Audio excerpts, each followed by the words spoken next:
நீங்கள் பார்த்துக் கொண்டிருப்பது உங்கள் விஜய்.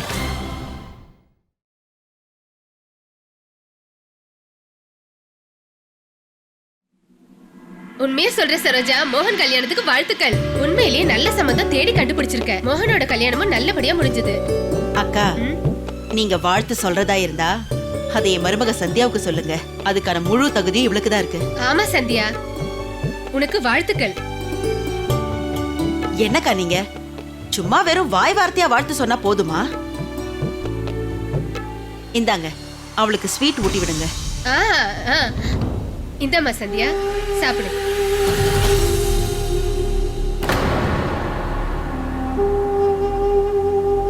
ஹாய், சாக்லேட்டா? நானும் சாப்பிட போறேன். நில்லு. உனக்கு எப்பாவது வீட்ல ஒரு சப்பாத்தில நெய் போட்டு கொடுத்தா கூட சரி. நீ என்ன சொல்லுவ? எனக்கு வேண்டாமா, இத சாப்பிட்டா குண்டாயிடுவேன், நான் சாப்பிட மாட்டேன்னு தானே சொல்லுவ. இப்போ உனக்கு சாக்லேட் சாப்பிடணும்னு தோணுதா? நீங்க ஞாபகப்படுத்தினது நல்லதா போச்சு. அதுவும் இல்லாம ஏற்கனவே நிறைய சாப்பிட்டுட்டேன். குண்டா வேற ஆயிட்டேன்ல. நம்ம வீட்டுக்கு கிளம்பலாமா? எல்லா வேலையும் முடிஞ்சிருச்சுல்ல. வீட்டுக்கு போய் புது மருமகளை வரவேற்கணும் இல்ல. சவிதாவுக்கும் சந்தியாவுக்கும் நாளைக்கு பரீட்சை வேற இருக்கு. அவங்க போய் படிக்கிற வேலையெல்லாம் பார்க்கணும்ல. ஆனா மாமா, விருந்தாளிகள்லாம் இன்னும் இங்கதான் இருக்காங்க. இந்த நேரத்துல நாம மட்டும் கிளம்பி வீட்டுக்கு போனா அது அவ்வளவு நல்லா இருக்காது இல்ல மாமா? இல்ல இல்ல, உங்க மாமா சொல்றதுதான் சரி. இப்ப நம்ம வீட்டுக்கு கிளம்புறது தான் நல்லது. வாமா போலாம். வாங்க. ஆமாமா, எல்லாரும் கிளம்புங்க. வாமா சந்தியா.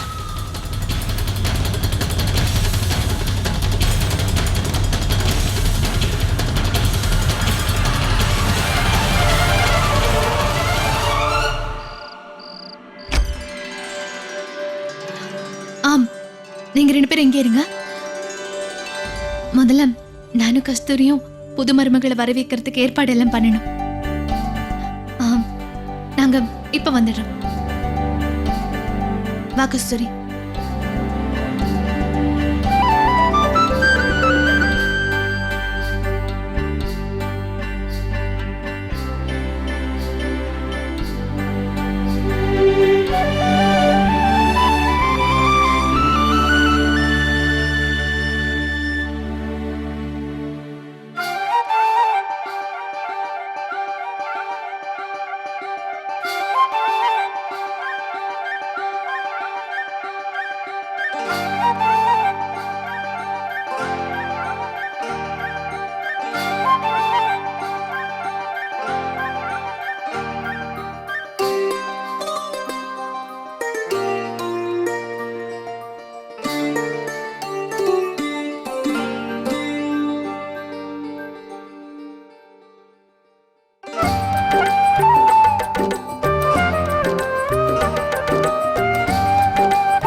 இப்போ உன்னோட ரைட் காலால இந்த கலசத்தை தட்டி அதுக்கப்புறம் உள்ள வா.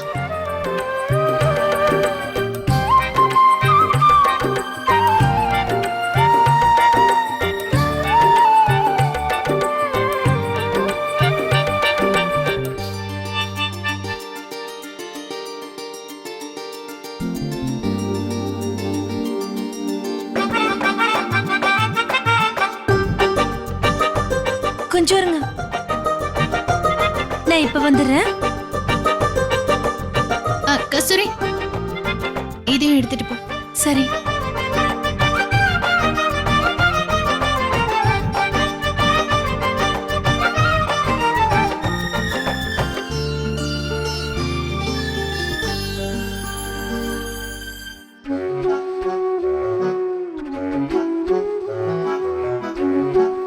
பிரீத்தி அண்ணி, என்ன செய்யணும் நான் இப்ப உங்களுக்கு சொல்றேன், கேட்டுக்கோங்க.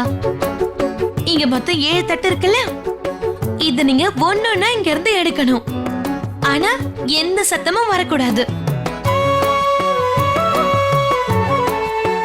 அப்புறம் மோகனையா, நீங்க என்ன பண்ணணும்னு உங்களுக்கு தெரியும்னு நினைக்கிறேன்.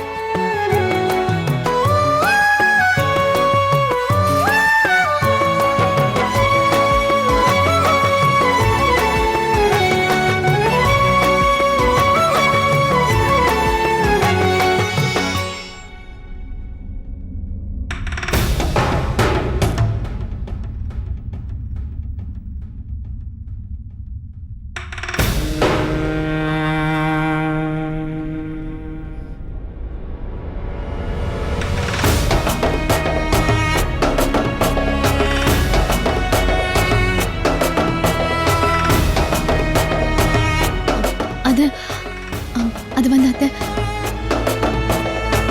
விருந்தாளிங்க தூங்கறதுக்கான ஏற்பாடு எல்லாம் பண்ணிட்டேன். நான் முதல்ல யோசிச்சுட்டேன் அத்தை. யாரு எங்க எங்க தூங்கணும்னு முடிவு பண்ணிட்டேன். அதான் அத்தை. சந்தியா, கல்யாண பொறுப்புகள் எல்லாம் நல்லபடியா நிறைவேற்றிட்டேன். இந்த சின்ன வேலைகளை எல்லாம் நானே பாத்துக்கிறேன். நீ போய் படிக்கிற வேலை எல்லாத்தையும் பாரு.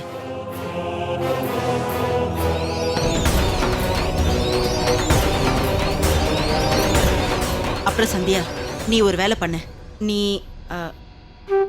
நீயும் சவிதாவும் நீங்க 2 பேரும் சவிதாவோட ரூம்ல உட்காந்து படிங்க. வீட்டுல விருந்தாளிங்க எல்லாம் இருக்காங்க, அவங்களுக்கும் எல்லா ஏற்பாடுகளும் பண்ணணும்ல. திலீப்பும் சமந்தி அம்மாவும் ராத்திரி வண்டிக்கே கிளம்பிடுவாங்க. கமலாவும் அப்புறம் மத்த மருமகள்களும் கூடத்துல படுத்து தூங்கட்டும். நீ எங்களை பத்தி கவலைப்படாத, நாங்க எங்க வேணாலும் படுத்துக்கிறோம். அது நீ வந்து போ, அத்தை. முதல்ல போய் பரீட்சைக்கு படி. இல்ல, இத்தனை வேலைகளையும் நீங்க எப்படி தனியா பண்ணுவீங்க? நான் உங்களுக்கு உதவி பண்றேன். நான் எங்க தனியா இருக்கேன்? மீனாட்சி தான் என் கூட இருக்கால, அவ எனக்கு எல்லா உதவியும் செய்வா. யாரு? நான் அத்தை. இப்ப நீ கர்ப்பமாவும் இல்ல, பிரசவம் முடிஞ்சு எவ்வளவு நாள் ஆச்சு?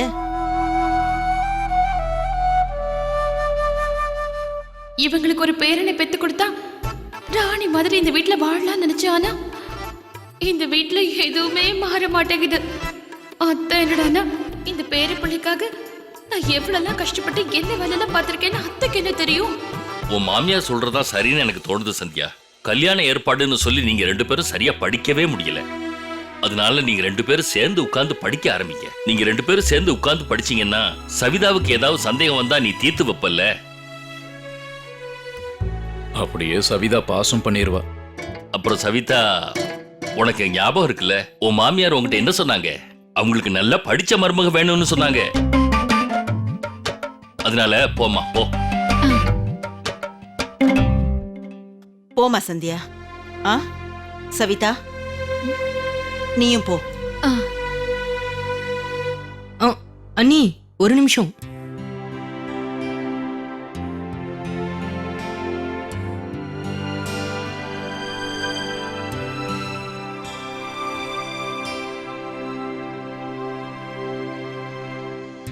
சந்தியா அண்ணி, சவிதாக்கா, இது உங்க 2 பேருக்காகவும். பரீட்சையில உங்களுக்கு நல்ல மார்க் வரணும்னு கூட நான் வேண்டிக்கிறேன். மூஞ்சி பாரு.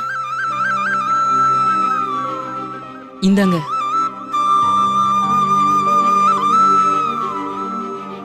யாருக்கு என்ன தெரியும், காலையில நான் எழுந்துக்கிறதுக்குள்ள நீங்க 2 பேரும் பரீட்சை எழுத கிளம்பிடுவீங்கல்ல, அதனாலதான் நான் இப்ப 2 பேருக்கும் வாழ்த்து சொல்லிட்டேன்.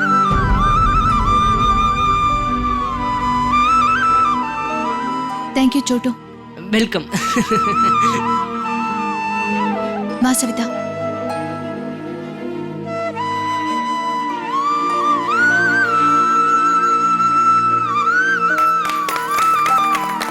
அத்தை,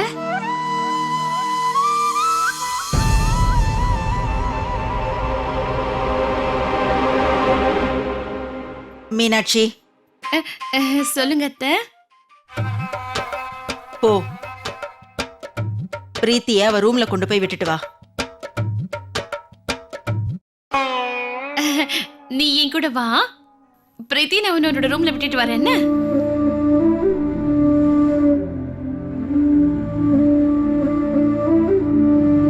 வாங்க வாங்க, உள்ள வாங்க. வாங்க சம்பந்தியம்மா, எல்லாரும் உள்ள வாங்க.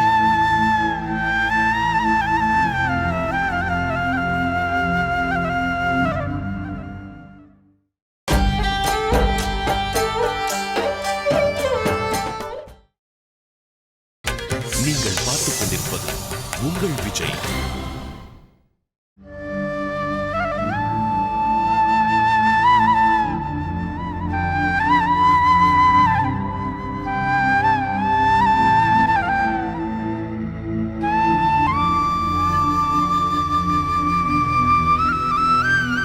பிரீத்தி, இப்போ உன்னோட மனசுக்குள்ள இந்த பட்டாம்பூச்சி எல்லாம் பறக்கிற மாதிரி இருக்கும்ல, அந்த உணர்வை பத்தி சொல்லவே முடியாது. ஏன்னா என்னோட கல்யாணத்தப்போ எனக்கு அப்படிதான் இருந்துச்சு. ஐயோ, நான் மறந்தே போயிட்டேன் பிரீத்தி.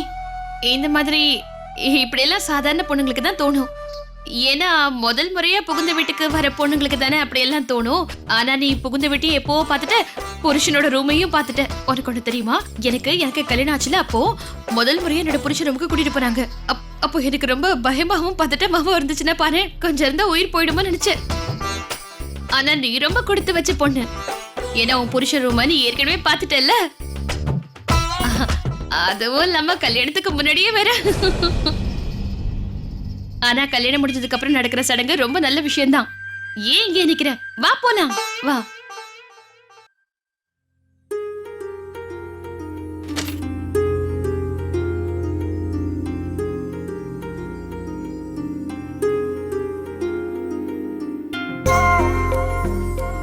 பாத்தியா, இதுதான் மோகனோட ரூம். இதுக்கப்புறம் இதுதான் உன்னோட ரூமும் கூட. என்ன, வா.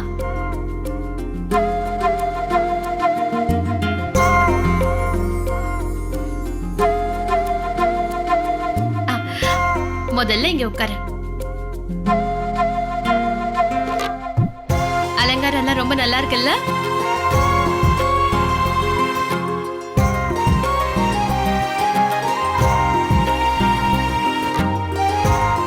என்ன மோகன், அதுக்குள்ள என்ன அவசரம்? கொஞ்ச நேரம் கூட காத்துட்டு இருக்க முடியாதா? சரி சரி, நான் கிளம்புறேன்.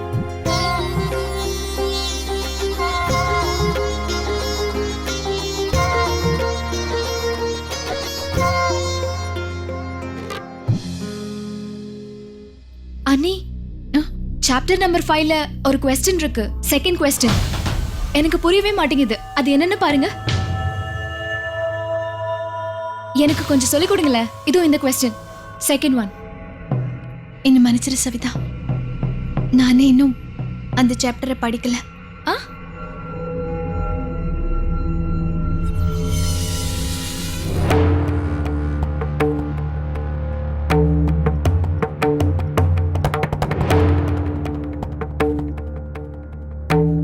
என்னது, என்னாச்சு எனக்கு? ஏன் ஒரு மாதிரியா மயக்கமா இருக்கு, தூக்கம் வர மாதிரி இருக்கு.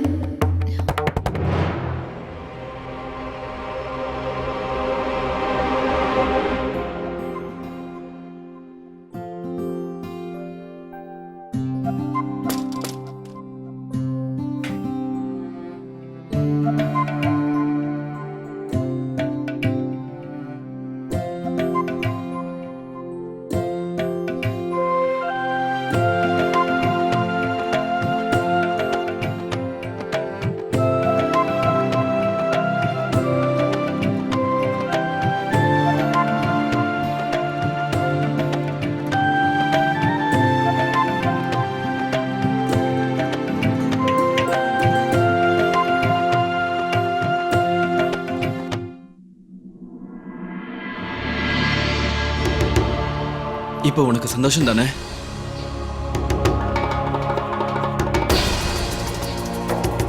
உனக்கு சந்தோஷம் தானேன்னு கேக்குறேன். எப்படியோ என்ன மிரட்டி வற்புறுத்தி நீ உன்னோட விருப்பப்படி எல்லாத்தையுமே செஞ்சுக்கிட்டல.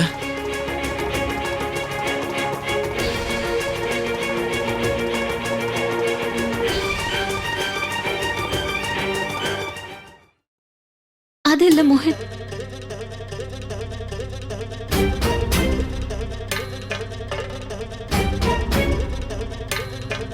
மோகன், ஏன் ஏன் நீ இப்படி எல்லாம் பேசிட்டு இருக்க? நம்ம ரெண்டு பேரும் ஒருத்தர் காதலிச்சோம் மோகன். ஆரம்பத்துல இருந்தே கல்யாணம் பண்ணிக்க தானே ஆசைப்பட்டோம். சொல்ல. காதல், கல்யாணம், இதுக்கெல்லாம் என்ன அர்த்தம் தெரியுமா உனக்கு? காதல் எப்ப தெரியுமா வந்திருக்கும்? என்னோட மான மரியாதையை நீ மதிச்சிருந்தா வந்திருக்கும். எனக்கு நீ மரியாதை கொடுத்துருக்கணும். ஆனா நீ தான் எதுவுமே பண்ணலையே. என்ன கல்யாணம் பண்றதுக்காக போலீஸ் ஸ்டேஷன் தானே போன. செல்லப்பிரீத்தி, உன்னால என்னோட மானமே போச்சு. என் பாட்டி முன்னாடி, என் வீட்டாளுங்க முன்னாடி, போலீஸ்காரங்க முன்னாடி, எந்த இடத்துலயும் அதை விட்டு வச்சியா? எல்லா இடத்துலயும் என்ன அவமானப்படுத்தினால. ஆனா இன்னைக்கு முகத்துக்கு நேரம் யாரும் எதுவும் பேச மாட்டேங்கிறாங்க. எல்லாரும் என் பின்னாடி வந்து நின்னு, என் முதுக்கு பின்னாடி வந்து எல்லாரும் பேசி சிரிச்சிட்டு இருக்காங்க. ஏன்னா குத்தி கட்டி பேசுறாங்க. நீ பண்ண வேலையால என்னோட லைஃப் போச்சு. 4 பேருக்கு நடுவுல தலை நிமிர்ந்து நிக்க கூட முடியாது. இதுக்கு பேர் தான் காதலா?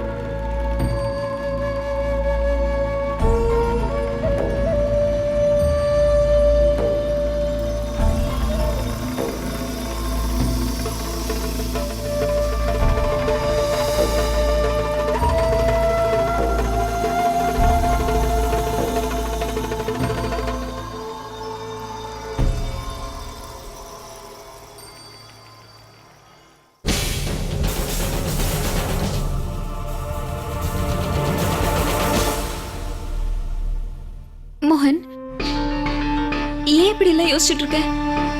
ஒரு நிமிஷம் நீ ஏன் இடத்துல இருந்து யோசிச்சு பாரு. நான் பிரெக்னெண்டா இருக்கிற விஷயத்தை எப்படி எல்லார்கிட்ட இருந்து ரொம்ப நாள் மறைக்க முடியும்? என்கிட்ட சுத்தமா டைமே இல்லை மோகன். இன்னைக்கு நான் இப்படி எல்லாம் பண்ணிருக்கேன்னா அது நிச்சயமா பொறுக்க போற இந்த குழந்தைக்காக தான். மோகன், ட்ரஸ்ட் மீ. எல்லாத்தையும் சரி பண்ணணும் தான் நான் எவ்வளவு தூரம் யோசிச்சுட்டு இருந்தேன். ஆனா இல்லையே,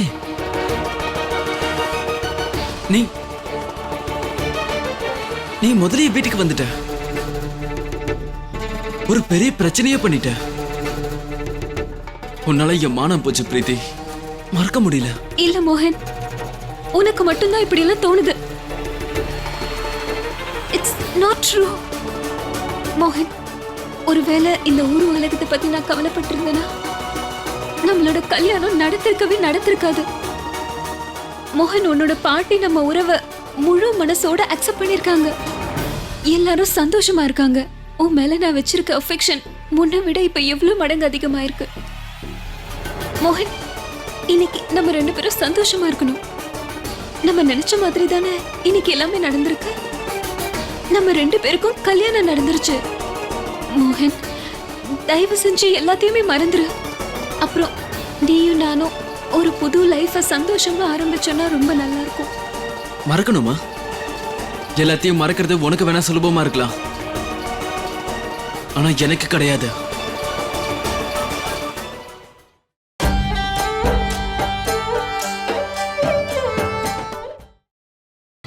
நீங்கள் பார்த்துக் கொண்டிருப்பது உங்கள் விஜய்.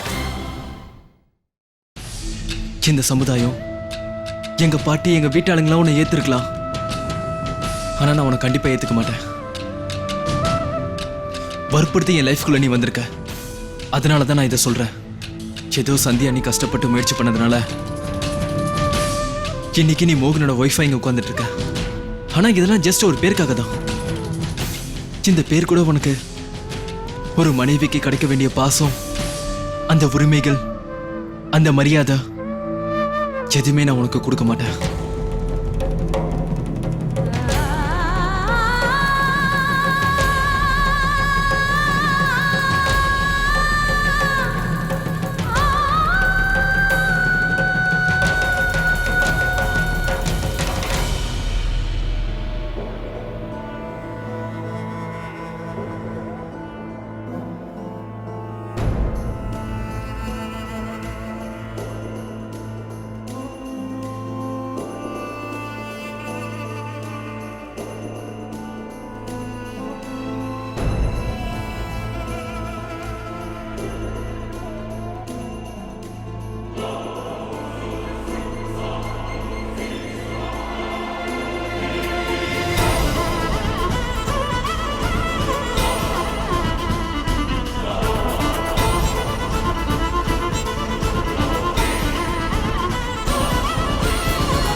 ஞாபகம் வருது. நிறைய வேலை பார்த்ததுனால உடம்பு டயர்ட் ஆயிடுச்சா, என்னால் படிக்கவே முடியல. ஆனா நாளைக்கு எக்ஸாம்க்காக நான் படிச்சே ஆகணுமே. இன்னைக்கு நைட்டு மட்டும் நான் நல்லா படிக்கலைன்னா நாளைக்கு எக்ஸாம் நல்லா எழுத முடியாது.